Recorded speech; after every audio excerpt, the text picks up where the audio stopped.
Convido os irmãos a abrirem suas Bíblias no livro de Eclesiastes, capítulo 4. Eclesiastes, capítulo 4. Leremos a partir do verso de número 4.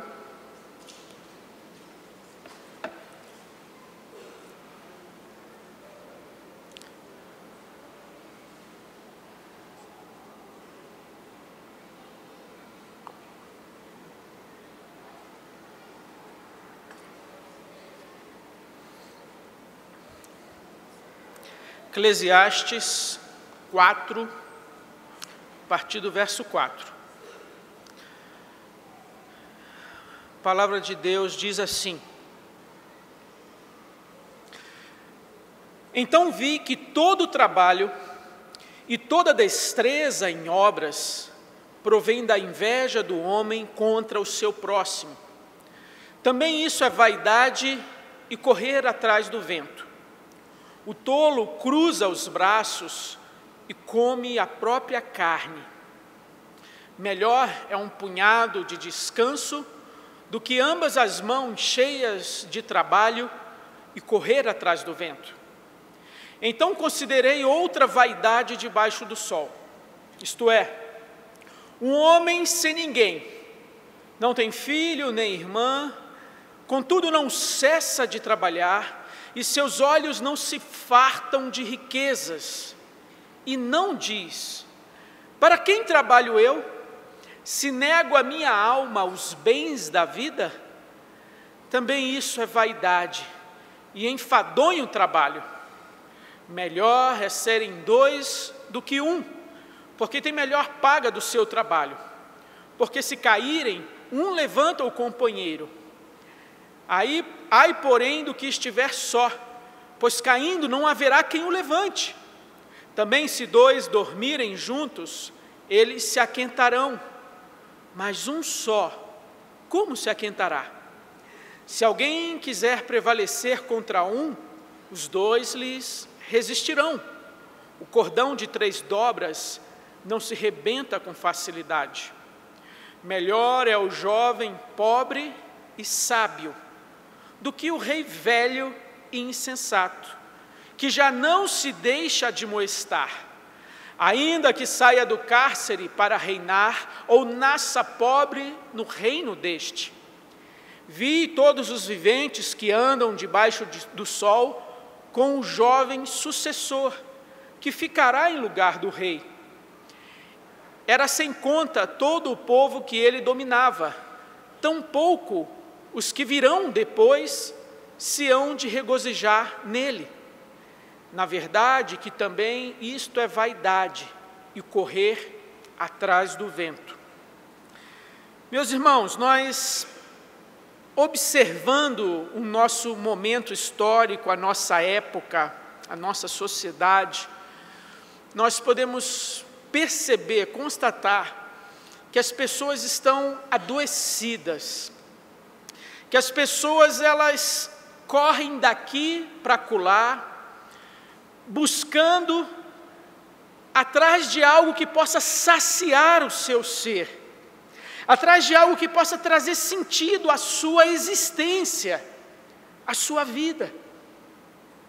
Buscam bens, buscam riquezas, buscam experiências, aventuras, buscam gozar a vida, buscam reconhecimento, mas nessas coisas elas não são capazes de encontrar um contentamento, uma satisfação, uma tranquilidade da alma que perdure, que permaneça.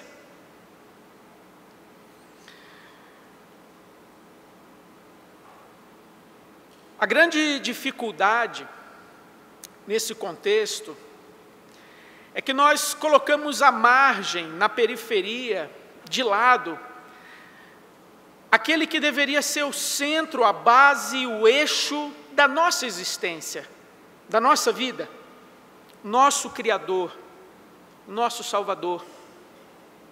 E assim nós colocamos como eixo como centro da nossa vida o nosso próprio ser, a nossa própria pessoa, nossos anseios, nossos desejos, nossas vontades, nossas pulsões, nossas, entre aspas, necessidades. E assim a vida passa a orbitar e girar em torno de nós mesmos, da nossa vontade, daquilo que eu sinto, aquilo que eu sinto que eu preciso, aquilo que eu sinto que eu mereço. E o resultado disso é adoecimento, é vazio, é uma vida fútil, uma vida que precisa ser entorpecida, adormecida, fugir da realidade dessa vida vazia, de que as aparências, as alegrias efêmeras, o reconhecimento, status, sucesso, fama, essa alegria temporária. No texto que nós lemos aqui, o autor, ele olha para a vida, ele olha para as tribulações, ele olha para o mundo à sua volta, ele olha para a realidade, e ele faz algumas constatações. Ele começou no capítulo 4, olhando para a opressão, olhando para a tendência do homem de oprimir e subjugar o seu próximo, de se colocar como senhor sobre o seu próximo, como rei soberano sobre todos. Falou sobre a violência, falou sobre a injustiça. E quando você olha para essa realidade apenas com uma perspectiva natural, humana, materialista, a constatação do autor aqui, no verso 2, é que ele tem por mais felizes os que já morreram, mais dos que ainda vivem. Porém, mais que uns e outros, quer dizer, mais feliz, melhor do que aquele que está vivo, ou do que aquele que já morreu, é aquele que nem nasceu. Perceba o tom de pessimismo, de desânimo, diante das tribulações, injustiças desse mundo. Mas perceba, essa constatação que ele faz aqui no verso 3, ele chega a colocar: feliz aquele que ainda não nasceu e não viu as más obras que se fazem debaixo do sol. E essa avaliação, essa constatação, essa perspectiva que ele coloca aqui, é também uma perspectiva que parte debaixo do sol, do homem natural. Quando a gente olha para a injustiça, para a maldade, para a impiedade, nós somos tomados de um certo desânimo, de uma certa tristeza, de uma certa desmotivação. E quanto mais aumenta o saber, mais aumenta o pesar. Quanto mais você conhece a história, quanto mais você estuda, quanto mais você se aprofunda na história da humanidade e do coração humano, mais você desanima de descrer dessa humanidade, desse homem. Contudo, essa é a perspectiva debaixo do sol. E assim o autor de Eclesiastes, ele vai contrapor essa perspectiva meramente humana, material, existencial. Ele vai sobrepor, ele vai contrapor isso com uma perspectiva do céu, do Criador. E ele vai colocar isso no restante agora do capítulo 4. Então esse mundo tem injustiças, tem maldades, tem contradições, tem impiedade, tem adoecimento, tem vazio. Várias comparações ele coloca aqui, nesse mundo passageiro. Mas pela graça de Deus, pela sabedoria de Deus, o autor vai nos lembrar que é muito melhor nós vivermos a nossa caminhada, a nossa vida, com contentamento, trabalharmos em parceria com outras pessoas e liderarmos com um espírito receptivo ao ensino, ao aprendizado. Ele vai nos lembrar que a vida funciona melhor com um coração contente, junto com as pessoas, ao lado das pessoas e aprendendo sempre. Ele vai falar então de 3 palavras: contentamento, comunhão e humildade. Diante das tribulações, contradições, tristezas, injustiças, o autor vai colocar diante de nós a resposta do Criador, a sabedoria do Criador, para que nós possamos viver uma vida com significado, uma vida que vale a pena. A primeira contradição que ele vai colocar aqui, na questão do trabalho, é a realidade da rivalidade, da competição, da inveja. E ele como que superdimensiona isso. Ele coloca que todo trabalho, habilidade, toda destreza provém da inveja do homem. Obviamente, nem todo trabalho, nem toda habilidade, nem toda destreza é motivada meramente pela inveja e competição. Mas isso é uma verdade, isso é uma realidade, e existe muito disso na nossa sociedade.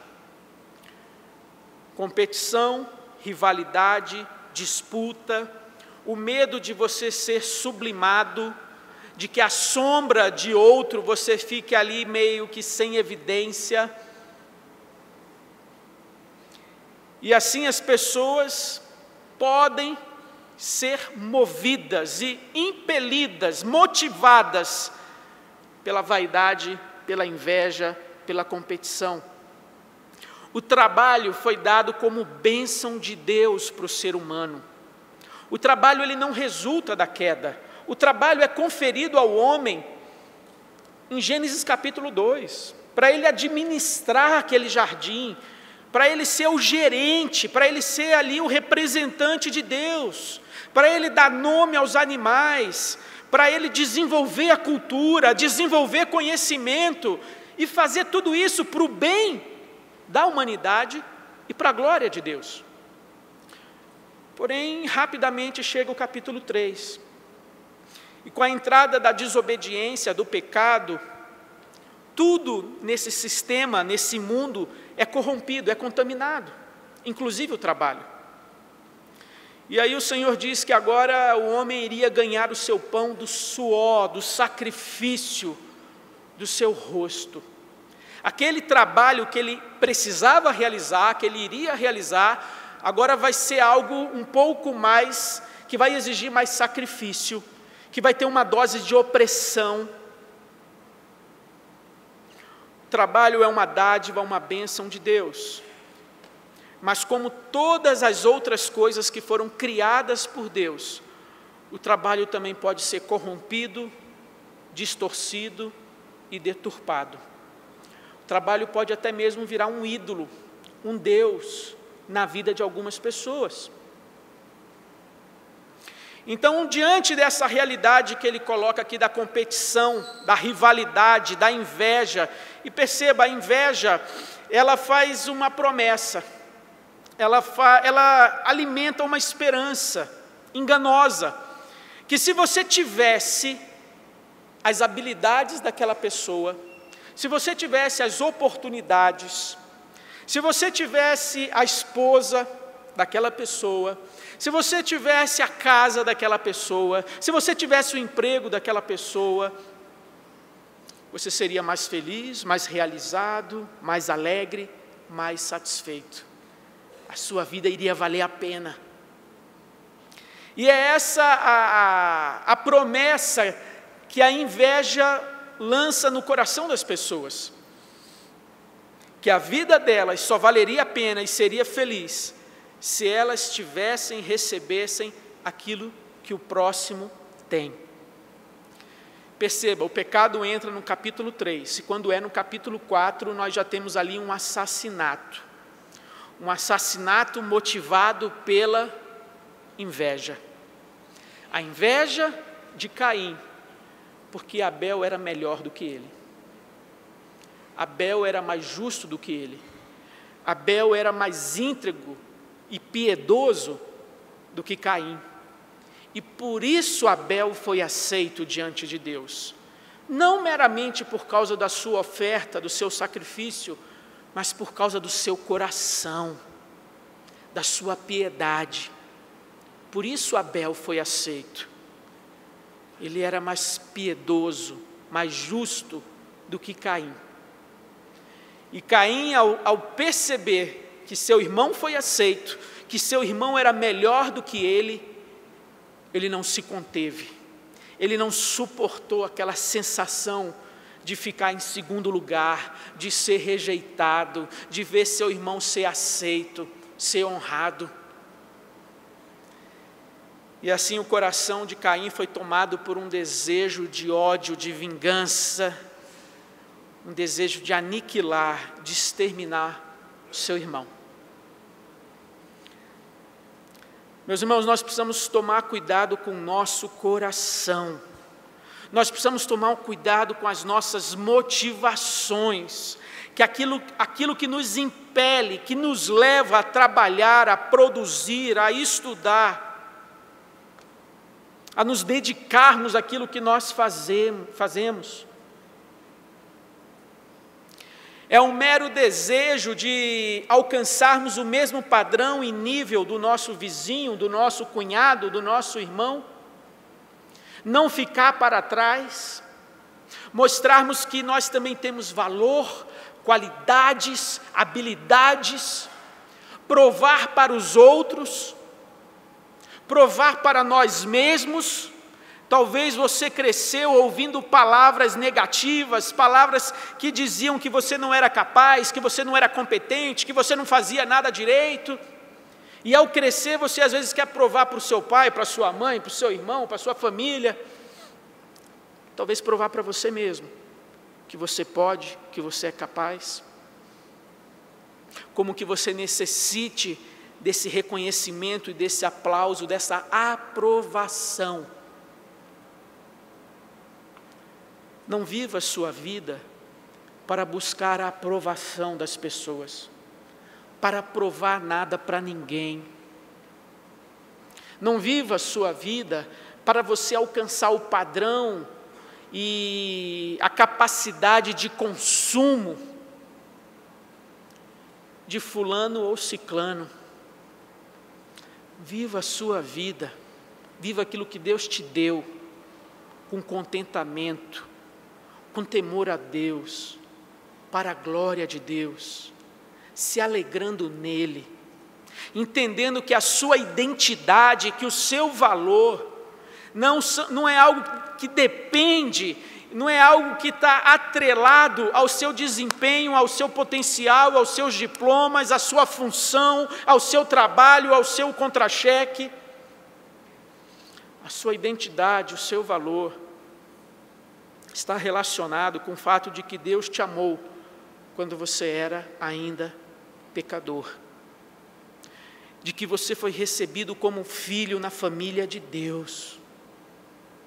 Nisso está o nosso valor, a nossa identidade, porque as coisas desse mundo vão passar, a juventude, a fama, o reconhecimento, a sua função, a sua posição. O mundo passa, suas glórias, suas alegrias vão passar, mas aquele que faz a vontade de Deus, aquele que teme ao Senhor, aquele que ama ao Senhor, esse permanece para sempre. Nós precisamos reconfigurar e ajustar o foco da nossa vida. Como pais, devemos tomar o cuidado de não incentivarmos os nossos filhos nessa cultura de consumismo, nessa cultura de competição, nessa cultura de rivalidade. Nós devemos ensinar aos nossos filhos que a vida tem altos e baixos, que a vida tem momentos de fartura e momentos de escassez, que a vida tem momentos de saúde e momentos de enfermidade, que a vida tem momentos onde você pode jantar no Lago Sul, ou talvez você pode lanchar no Bomba da esquina. E a alegria, a felicidade da vida não está nisso. Nós precisamos ensinar os nossos filhos essas coisas, para que eles não venham então internalizar na vida deles essa cultura, essa mentalidade de competição, de rivalidade, de ter que provar, de ter que conquistar mais do que você como pai conquistou. Porque se você tem tal profissão, se formou em tal curso, então ele tem que ter uma profissão e um curso ainda mais reconhecido. Se você conquistou determinado patrimônio, ele tem a obrigação de conquistar ainda mais. De que para poder casar, ele já tem que ter a vida totalmente estabilizada. Ele já tem que ter todo o apartamento montado, mobiliado, um emprego ali com a estabilidade. A gente está ensinando aos nossos filhos que para eles poderem viver a vida, formar a família deles, eles têm que ter a vida, as rédeas da vida nas mãos deles. Quando na verdade nós temos que ensinar aos nossos filhos o valor do trabalho, o valor da dedicação, do esforço, do empenho, mas sobretudo debaixo da confiança em Deus, da dependência em Deus. Quando nós colocamos a nossa confiança nos nossos recursos, no nosso patrimônio, na nossa capacidade de produzir renda, riqueza, nós de maneira inconsciente estamos sendo orientados, de certa maneira, a deixarmos de confiar e depender do Senhor.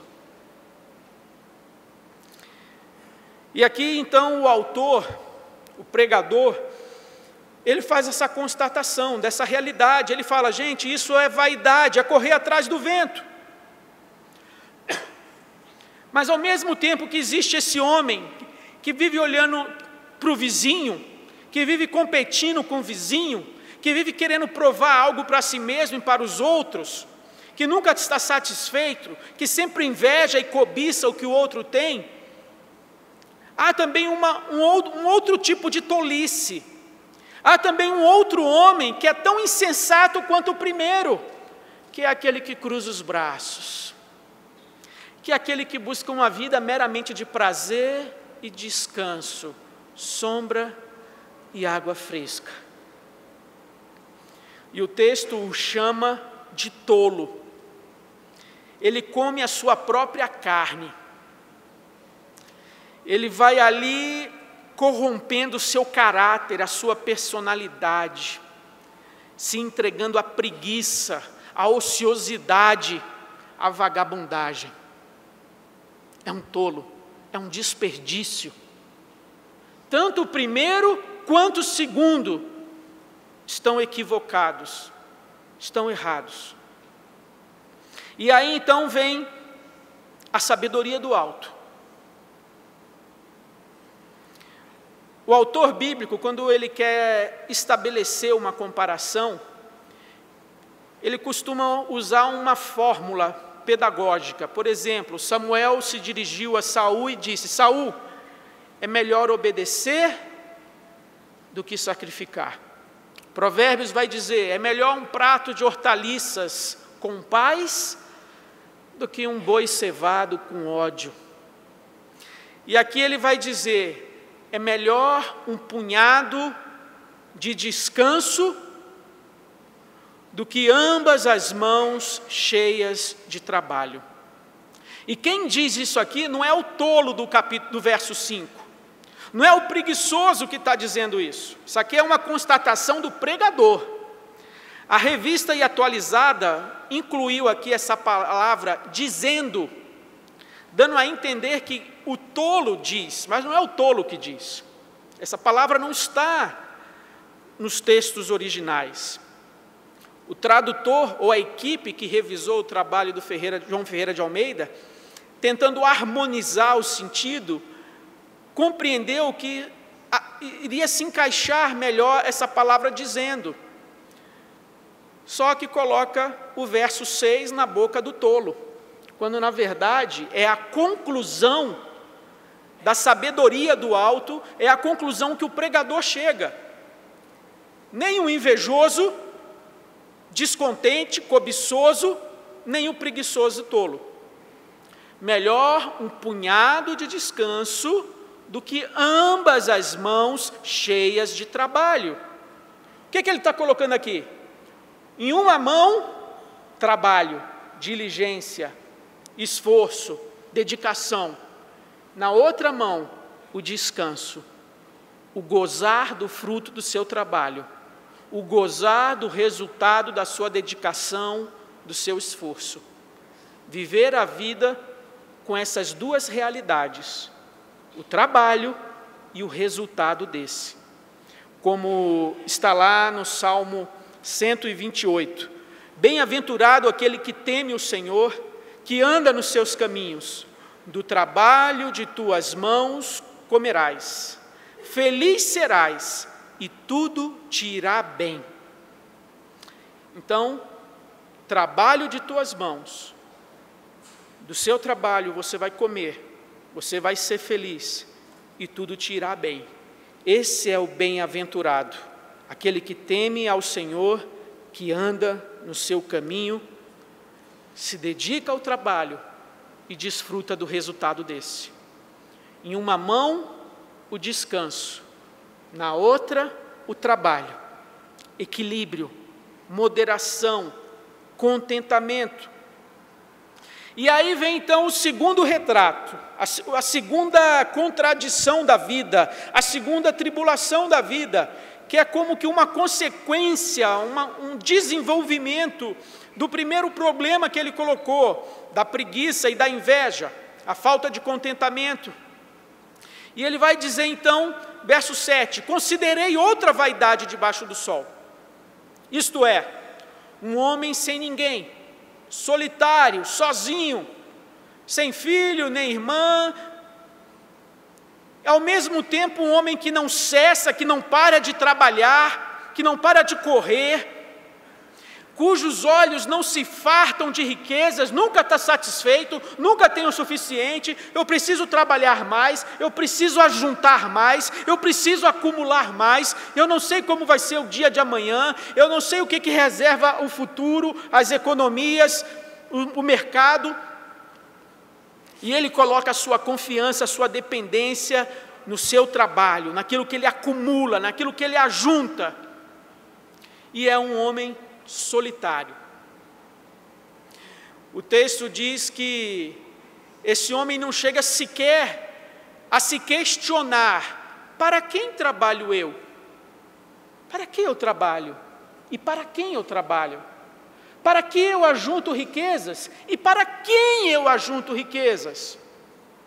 Se eu não tenho família, e se nem eu desfruto, tenho tempo para desfrutar do fruto do meu trabalho. Talvez você já tenha conhecido alguém assim. Talvez você já tenha tido um patrão assim. Alguém que trabalhava 7 dias por semana, alguém que não conseguia tirar férias, alguém que não se permitia o direito de poder fazer uma viagem, porque ele tinha que viver 24 horas por dia para o trabalho.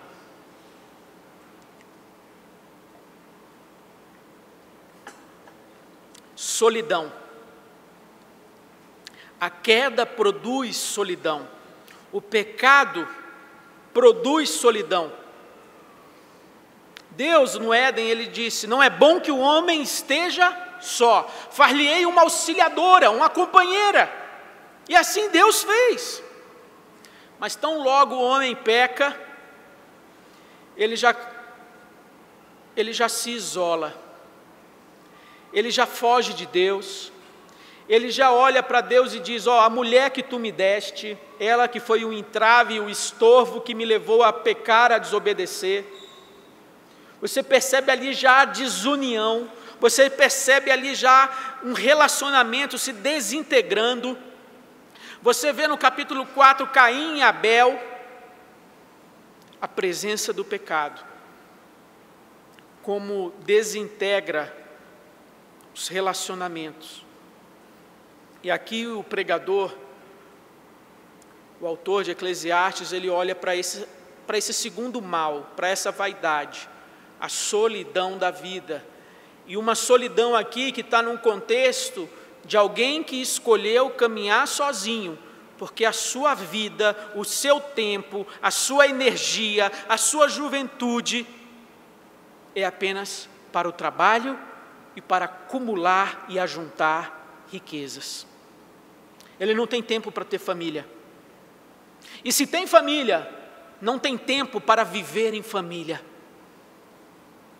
Acha que é suficiente oferecer uma boa casa, uma boa escola, uma boa viagem nas férias, bons presentes, boas roupas, como se isso fosse uma forma dele aliviar a sua consciência, dele demonstrar carinho, amor.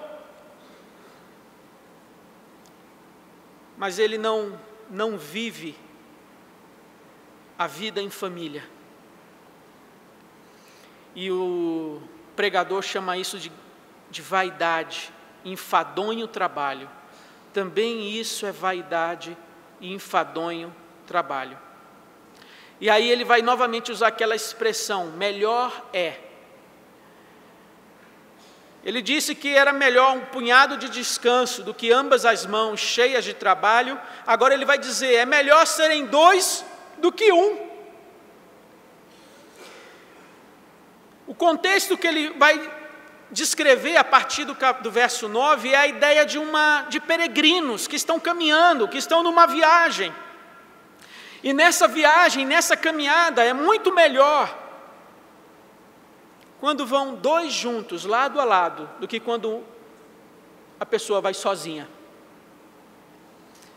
Se ela cai num poço, não tem quem a socorra. No cair da noite, no frio, ela não tem com quem se aquentar. Se aparece um bandido, um salteador, ela está ali vulnerável. Lembra da parábola do bom samaritano? Então o pregador diz aqui, olha, é melhor serem dois do que um. Tem melhor paga do seu trabalho. Se um cair, o outro levanta. Ao dormirem, poderão se aquentar. Se um quiser prevalecer, se levantar contra, os dois poderão resistir. É melhor sonhar juntos, é melhor trabalhar juntos, é melhor viver a vida juntos. Não é bom que o homem esteja só. Nós vamos ver no Novo Testamento isso.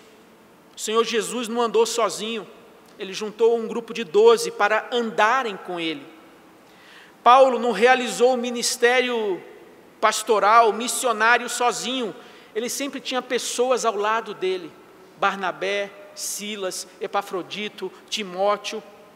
Pessoas que serviam de apoio, de estímulo. Pessoas que eram discipuladas por ele.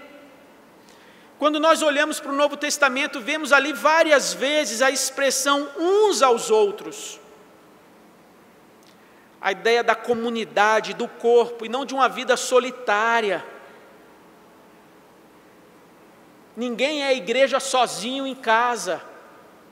A igreja é a reunião dos filhos de Deus, a igreja é um corpo. 1 João vai dizer, se afirmamos que temos comunhão com Ele, mas andamos nas trevas, mentimos e não praticamos a verdade.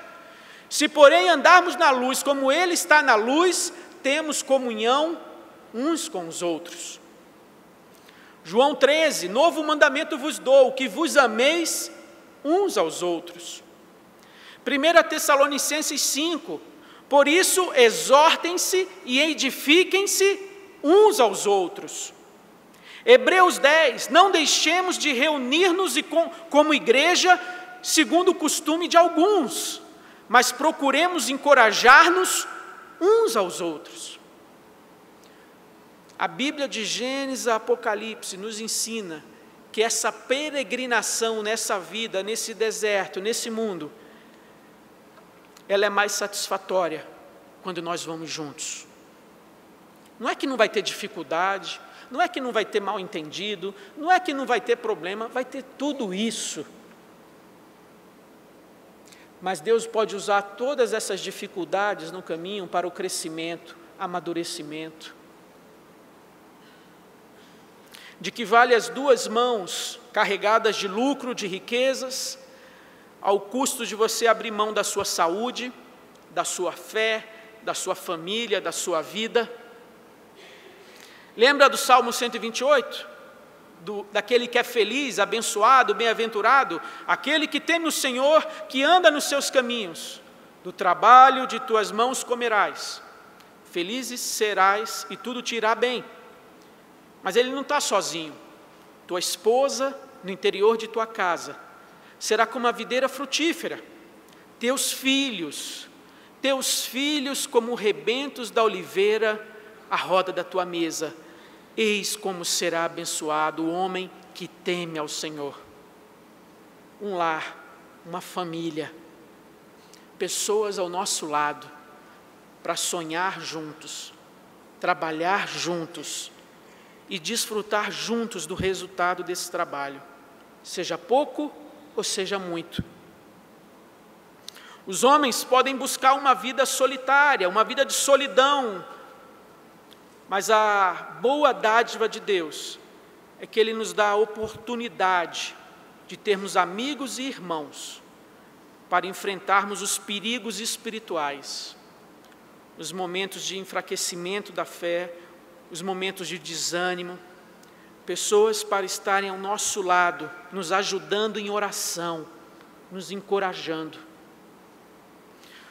Por fim, a última contradição, a última vaidade que ele vai colocar, diz respeito à soberba da vida, o orgulho. Ele já aqui contrapôs a inveja versus contentamento, a solidão versus comunhão. E agora ele vai colocar então a soberba, o orgulho. E ele diz, melhor é o jovem pobre e sábio do que o rei velho e insensato que já não se deixa admoestar. Essa é a terceira desgraça que o pregador apresenta, o orgulho, a autossuficiência. E se você for para Gênesis 3, você vai achar isso lá. Um homem que quer ser igual a Deus.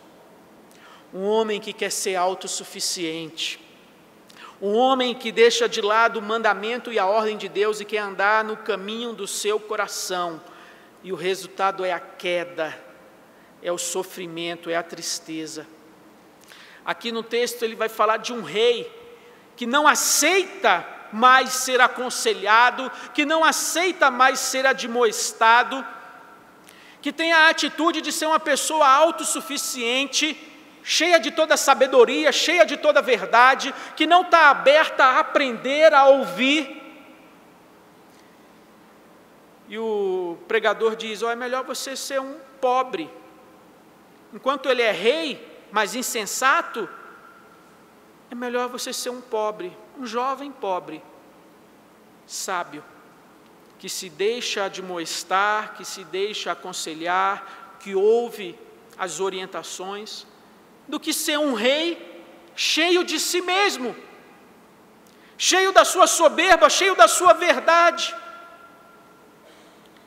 Irmãos, nós precisamos cultivar contentamento, cultivar comunhão, cultivar humildade na nossa vida. Não importa a sua posição, não importa os seus diplomas, não importa se você é líder disto ou daquilo, exerça a sua liderança aberto para ouvir conselhos, aberto para aprender com a experiência dos outros. Não é porque você é líder que você tem que ter uma postura arrogante, de autossuficiência, porque isso é insensatez, isso é tolice. O Senhor Jesus é o nosso modelo, padrão maior de humildade, de alguém que se rebaixou, de alguém que serviu, de alguém que se submeteu. E porque nós não temos nada a aprender, não podemos ouvir, temos já que derramar a nossa sabedoria, a nossa experiência, a nossa verdade. Isso é uma tolice. E essa tolice pode alcançar tanto jovens quanto idosos. Você pode ter a cabeça branca como eu, mas você pode ser um insensato, você pode ser um soberbo. Ter a cabeça branca não é sinônimo de sabedoria, é sinônimo de data de nascimento avançada. Sabedoria não é algo automático. Essa sabedoria ela é demonstrada pelo caminhar, pelo proceder, pelo abrir da boca, pela postura. E é isso que nós devemos buscar na nossa vida: contentamento, comunhão e humildade. O pregador ele lembra aqui que tudo vai passar, tanto aquele rei quanto o rei jovem que assume o seu lugar. Vi que todos os viventes que andam debaixo do sol com o jovem sucessor, que ficará em lugar do rei. Era sem conta todo o povo que ele dominava. Tampouco os que virão depois se hão de regozijar nele. Aqueles que virão depois vão esquecê-lo. Ele vai cair no anonimato, ele vai cair no esquecimento. A glória, a fama vai passar para ele também. Tudo é transitório e passageiro. Não coloque o seu valor, a sua identidade nessas coisas. O seu valor, a sua identidade estão em Cristo.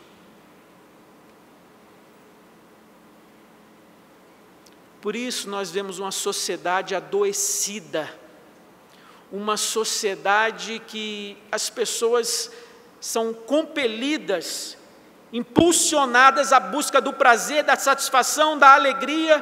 Tudo é um tédio, tudo é uma tristeza, há um vazio, há uma necessidade de se afirmar, uma necessidade de conquistar, uma necessidade de provar, uma necessidade de ser o melhor. Porque no centro da vida dessa pessoa não está Cristo, mas está ela mesma. E por isso ela vive sempre em dúvida. Ela está sempre necessitando de afirmação, de reconhecimento, de prazer, de alegria, de satisfação. E assim ela vive uma vida descontente, solitária. As pessoas mais solitárias são aqueles famosos, ricos, cheios de bajuladores, mas solitários.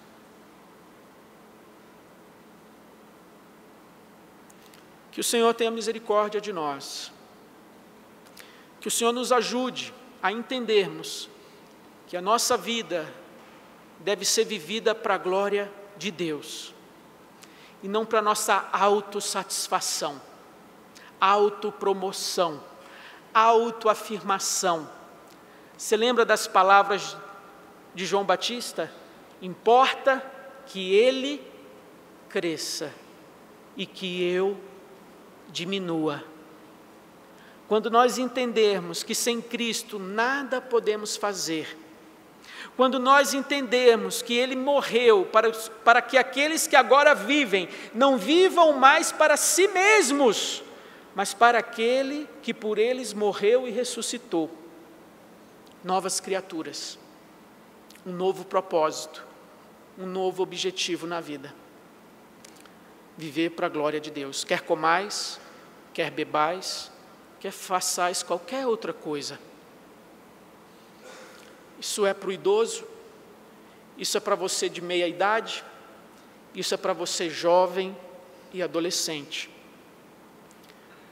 Não deixa a mentalidade desse mundo embaçar o seu foco, deturpar os seus valores e as suas prioridades.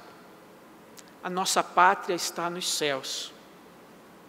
o nosso significado, a nossa identidade, o nosso valor, não estão nas conquistas e prazeres e alegrias desse mundo, porque tudo isso passa, e passa rapidamente. Mas aquele que teme ao Senhor, que faz a sua vontade, permanece para sempre. Que Deus assim nos abençoe e nos conduza em sabedoria, humildade, comunhão e contentamento na nossa vida.